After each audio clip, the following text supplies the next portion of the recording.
In 1968, a driver hauling out of Thunder Bay could pull into a Husky station at 2 in the morning and order a hot beef sandwich, drowned in real pan gravy for $1.15.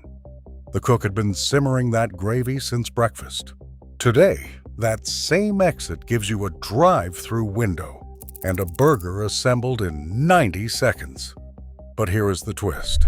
Number 12 was served at hundreds of prairie truck stops, and most drivers never realized the families behind those counters were quietly changing Canadian food forever. And number 3, nutritionists now admit, kept drivers more alert through the Rogers Pass than anything sold under a golden arch. These 25 meals vanished when the chains moved in beside the highway. Hit subscribe, because what your father ate at the counter might surprise you. Let us count down from number 25. Number 25, the Western Sandwich. Before anyone said the word omelet out loud in a truck stop, there was the Western. Diced ham, chopped onion, and green pepper beaten into eggs, fried in a well-seasoned pan, and slapped between 2 slices of buttered toast. In 1962, it cost 45 cents at the counter of almost any roadside cafe between Windsor and Winnipeg. The waitress did not write it down. She just hollered Western, all dressed, through the pass, and the cook had it plated in 4 minutes flat. Drivers loved it because you could eat it with one hand while studying your logbook with the other. It was hot, salty, filling, and it traveled in wax paper if you were running late on a load.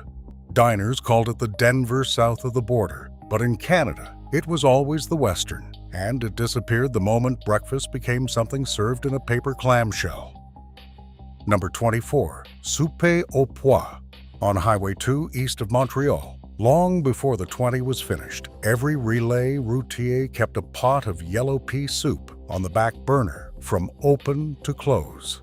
Split yellow peas, a chunk of salt pork, onions, and a bay leaf simmered until the spoon stood up on its own. A bowl cost 25 cents in 1959 and came with thick, crusty bread and real butter. Drivers hauling between Quebec City and Rivière-du-Loup in January swore that nothing else held the cold off for a full shift.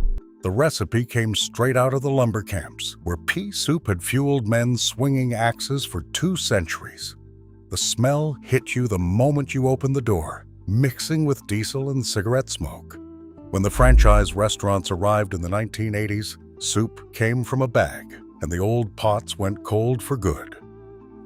Entry 23rd, liver and onions, the Thursday special. Every independent truck stop from Sudbury to Saskatoon ran liver and onions once a week, usually Thursday. Usually 85 cents in 1965. Thick slices of beef liver, dredged in seasoned flour, fried fast, and smothered in a tangle of soft caramelized onions, served with mashed potatoes and a ladle of brown gravy. Plenty of drivers wrinkled their noses, but the old hands ordered it every single week. They claimed it kept their eyes sharp on night runs, and they were not entirely wrong. Liver is loaded with iron and B12, the exact things a man living on coffee and cigarettes was short of. The cook knew the trick was speed. 1 minute too long in the pan and the liver turned to shoe leather. Fast food had no use for a dish that demanded that kind of timing, so it simply vanished. Number 22, cabbage rolls on the Yellowhead. Across the prairies, the best truck stop food was not invented in a corporate test kitchen. It came out of Ukrainian farm kitchens. At family-run stops along the Yellowhead between Winnipeg and Edmonton, holubtsai were the quiet star of the menu. Rice and seasoned ground beef rolled tight in softened cabbage leaves, baked for hours in tomato sauce until the whole roll surrendered to a fork.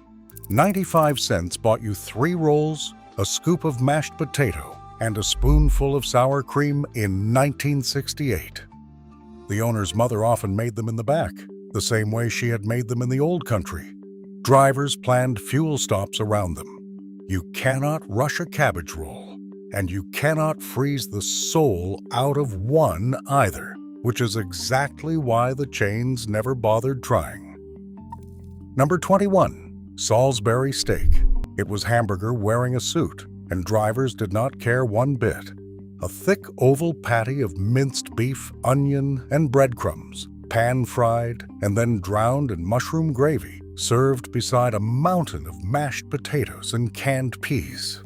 At $1.10 in 1970, it was the most expensive thing many drivers ordered all week, and it felt like a reward.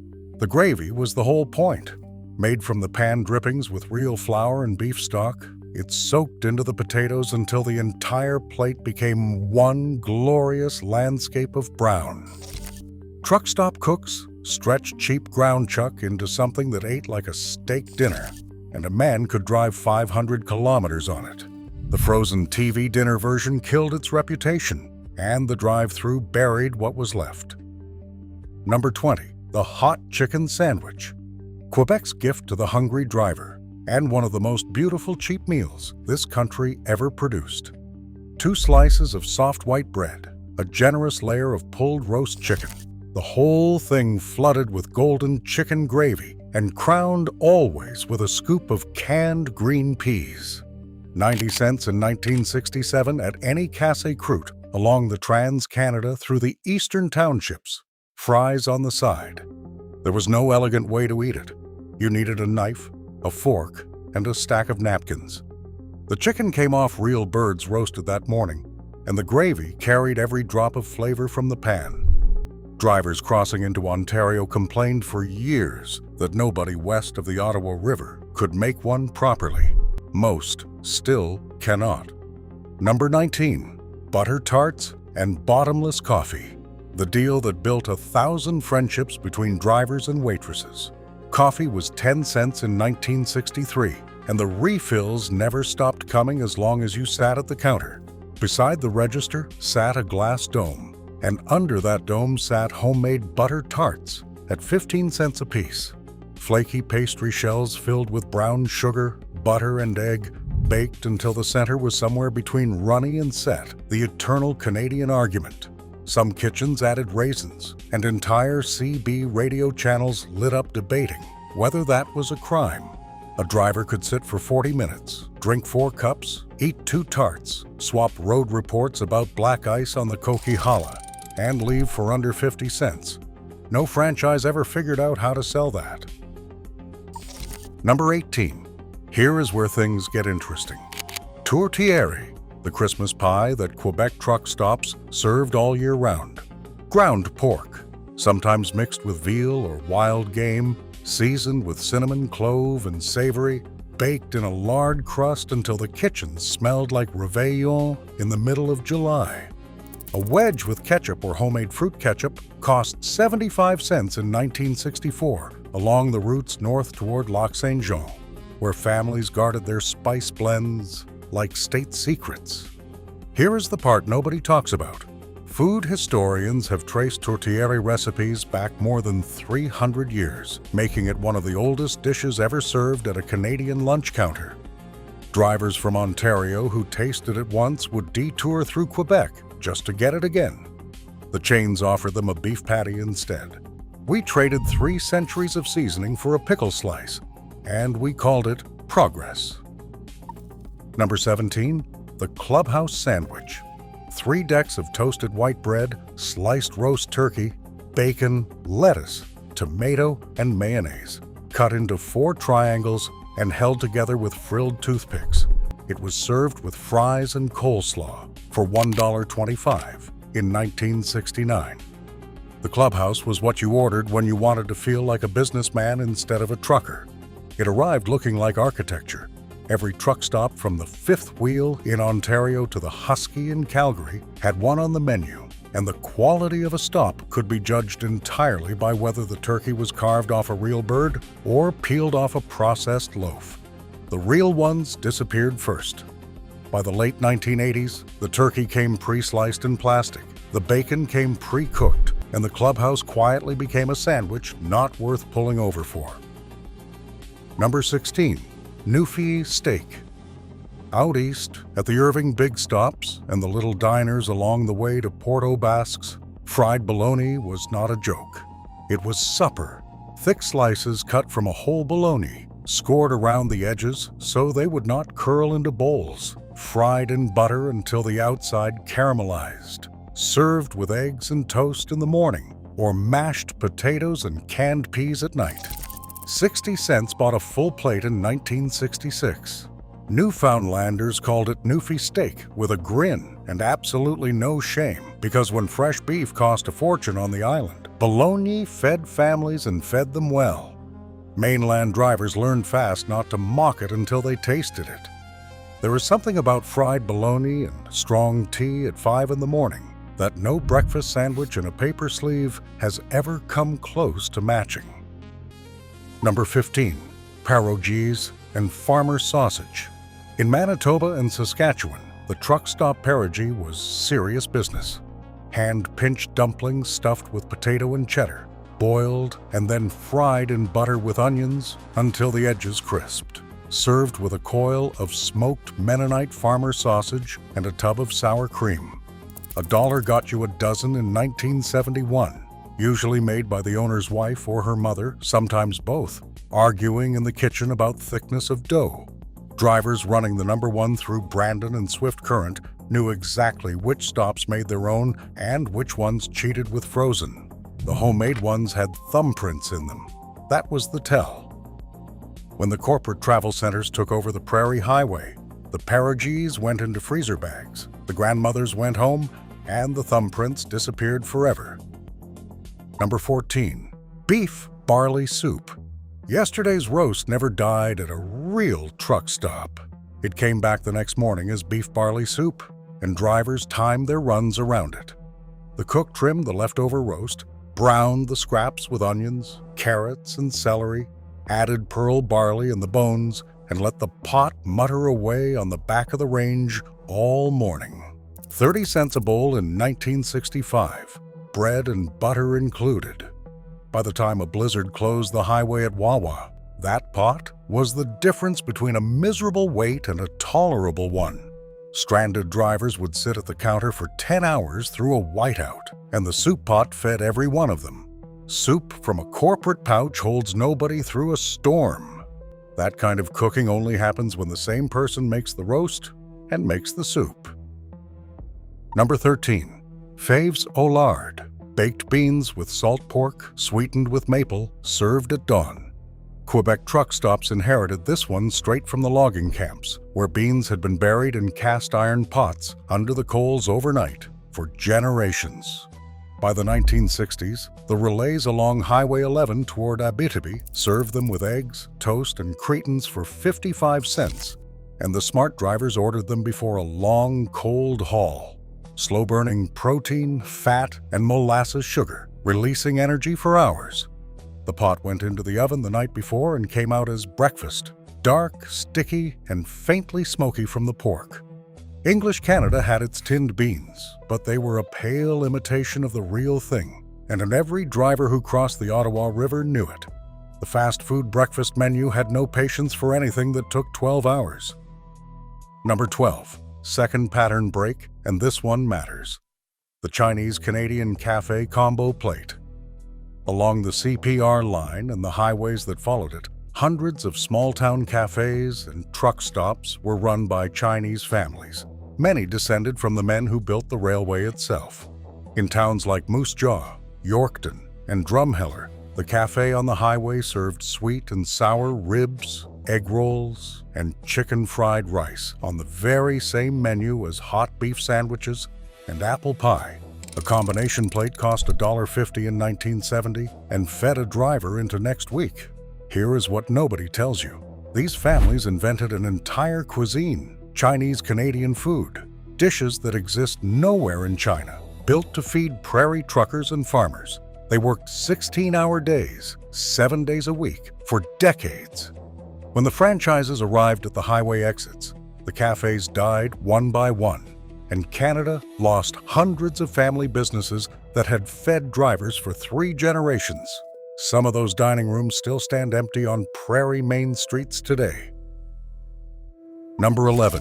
The hot turkey sandwich. The hot beef's gentler cousin, and the meal that made October the best month to be driving. Truck stops roasted whole turkeys, and the open-faced sandwich came layered over white bread, flooded with pan gravy, with a spoonful of cranberry sauce glowing on the side of the plate. It cost $1.05 in 1968, fries or mashed underneath, if you asked nicely. The smell of roasting turkey could pull a driver off the highway from half a kilometer away with the windows up. The best stops ran it as a special the day after they roasted birds for the Sunday dinner crowd, which meant Monday was secretly the best day of the week to be hungry. Processed turkey roll ruined the dish's name in the 1980s, and most people under 40 have never tasted the real thing on the road. Number 10, the trucker's breakfast. 3 eggs, any style, pea meal bacon, sausage, hash browns fried on the flat top in yesterday's bacon fat, 4 slices of toast, and coffee, served 24 hours a day for $1.50 in 1972. This was not brunch. This was fuel, engineered by decades of short-order cooks who understood exactly what a man needed before 14 hours behind the wheel.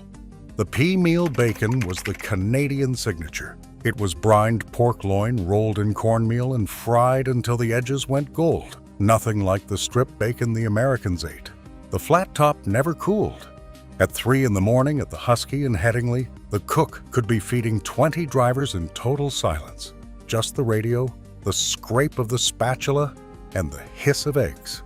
The Egg McMuffin arrived in Canada in the late 1970s. It took 1 minute to make and 1 decade to win. Number 9. The Sunday Pot Roast Special. On Sundays, the better truck stops behaved like your grandmother's kitchen. A blade roast went into the oven at 6 in the morning with onions, carrots, and potatoes. And by noon, the special board read Pot Roast Dinner, $1.75, while supplies last. Supplies never lasted. The meat fell apart under the fork. The carrots were soft and sweet from 5 hours in the pan juices. And the gravy was made the only way gravy should ever be made, in the same pan the meat cooked in. Drivers away from home for 2 weeks straight ordered it because it tasted like the dinner table they were missing. The waitress knew it too and kept the coffee coming without being asked. No clown, no king, and no colonel ever managed to sell a man his mother's Sunday dinner. Number 8. Friday, fish and chips. In a country that was still heavily Catholic in the 1960s, Friday meant fish, and the truck stops obliged coast to coast. Out west, it was halibut, thick white flakes in a crisp batter. Through Ontario, it was lake pickerel if you were lucky, and haddock if you were not. Down east, it was cod, naturally, fried in batter that bubbled like the North Atlantic. 90 cents with chips, coleslaw, and a wedge of lemon in 1966. The malt vinegar bottle never left the counter. The fish came in fresh, or at worst frozen whole, cut in the kitchen, battered by hand. The fast food fish sandwich, a frozen rectangle with a half slice of cheese, was invented for exactly this Friday crowd. It won on price, and it lost on absolutely everything else. Number 7. The meatloaf plate. Every truck stop cook had a meatloaf recipe, and every one of them swore theirs was the best in the province. The secret was the same trick farm wives had used since the Depression. Bread soaked in milk worked through the ground beef, which kept the loaf moist for hours under the heat lamp without drying out. A thick slice with mashed potatoes, gravy, and the eternal canned green beans cost $1 in 1969. Day-old meatloaf was arguably better than fresh, fried in a sandwich with mustard the next morning, and drivers in the know asked for it that way.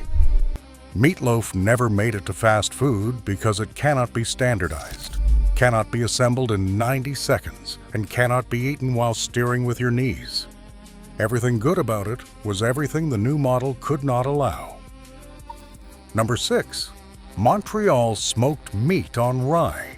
Drivers running the 401 corridor into Montreal learned to time their loads around a smoked meat sandwich. The truck stops and delis near the highway hand-sliced brisket that had been cured and smoked for days, piled it high on rye bread with yellow mustard, and charged $1.15 in 1970 with a pickle and fries. The fat content was the great debate. Old-timers ordered medium fat and looked down on anyone who asked for lean. The meat was warm, the bread was fresh, and the whole sandwich took longer to cure than a fast food franchise took to build. Ontario drivers carried whole briskets home in the cab as contraband for jealous neighbors. You can still find the real thing in Montreal today, but it vanished from the highway itself, where a sandwich now means something sealed in plastic film. Number 5. Sugar pie, tarte au sucre, the Quebec dessert that ended a driver's meal like a handshake from the cook. Brown sugar, cream, butter, and a touch of flour, baked in a pastry shell until the filling set into something between fudge and custard. 20 cents a slice in 1965, and the relays that made it fresh every morning had lineups of rigs outside by 10. It was sweet enough to make your back teeth ache, and rich enough that one slice carried you to the next province. Recipes went back to the days when maple sugar was cheaper than white, and every family insisted theirs was the original. The franchise dessert menu offered a fried fruit turnover in a cardboard sleeve. It came with a warning that the filling was hot. The sugar pie came with a second cup of coffee and a story from the waitress. Number 4. Flapper pie. If you never drove the prairies before 1985, you may never have heard of the dessert that ruled them. A graham wafer crust, a thick vanilla custard filling, and a tall crown of golden meringue sitting under the glass dome at every cafe and truck stop between Winnipeg and the Rockies. 25 cents a slice in 1968. Nobody is entirely sure where the name came from, but everyone over 60 in Saskatchewan can describe the taste from memory. It was fragile. It had to be made fresh. It could not be shipped, frozen, or franchised. And so it died almost everywhere at once when the family kitchens closed. Food writers now call flapper pie the lost dessert of the prairies. The drivers who ate a slice with their coffee every afternoon simply called it pie and assumed it would always be there. Number 3. Third pattern break. And this is the one the nutritionists finally admitted. Stew and bannock on the northern routes. On the Alaska Highway, up Highway 17 north of the Sioux, and on the winter roads beyond, the stops served thick beef or moose stew with fresh bannock, the dense golden fry bread that indigenous cooks had perfected generations before anyone painted a line on a highway. A bowl and 2 pieces cost $1.25 in 1971. Here is the science we ignored for 50 years. Slow protein and fat release energy steadily for hours, while a sugar-heavy fast food meal spikes your blood and drops you into a slump 90 minutes later, exactly when the highway through the mountains demands the most from your eyes. The old drivers knew it without a single study. Stew and bannock before the long, dark stretch. Coffee after. We replaced the smartest road meal in the country with a paper bag of fried sugar, and then wondered why the rest stops filled up with sleeping rigs. Number 2, steak and eggs, the midnight special. For the driver starting a run at 4 in the morning, the truck stop kept one ritual sacred. A minute steak, pounded thin and seared hard on the flat top, 2 eggs over easy on top, hash browns and toast on the side. $2 in 1973, the priciest plate on the board. Ordered the night before a brutal haul the way a fighter eats before a fight. The cook never asked questions of a man ordering steak and eggs in the dark. He just put it down, refilled the coffee, and let him eat in peace. There was a code to it, a quiet understanding between the kitchen and the cab that the road ahead was long. The 24-hour drive-through replaced the ritual with a speaker box. You can still get the calories. You cannot get the silence. And number 1, the hot beef sandwich. If Canadian truck stop cooking had a flag, this was it. 2 slices of white bread, a pile of sliced roast beef, carved off a joint that had cooked in that kitchen that morning, a scoop of mashed potatoes or a heap of fries, and then the whole plate, edge to edge, drowned in dark pan gravy. $1.15 in 1968, anywhere from Hope to Halifax. It was never on the menu as anything fancier than hot beef, and it never needed to be. The bread vanished under the gravy and turned into something better than bread.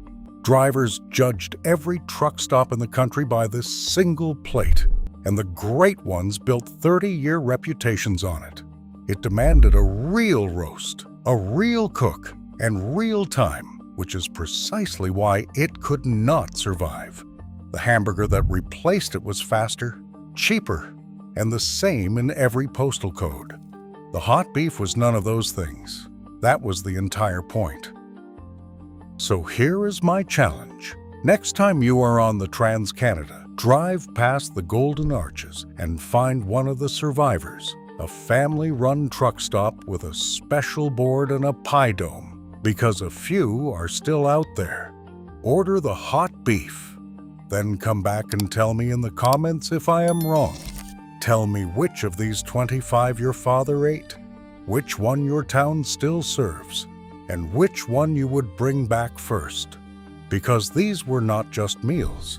They were the dinner table of every driver who built this country one load at a time, and they deserve to be remembered. Your dad knew. Now you know too.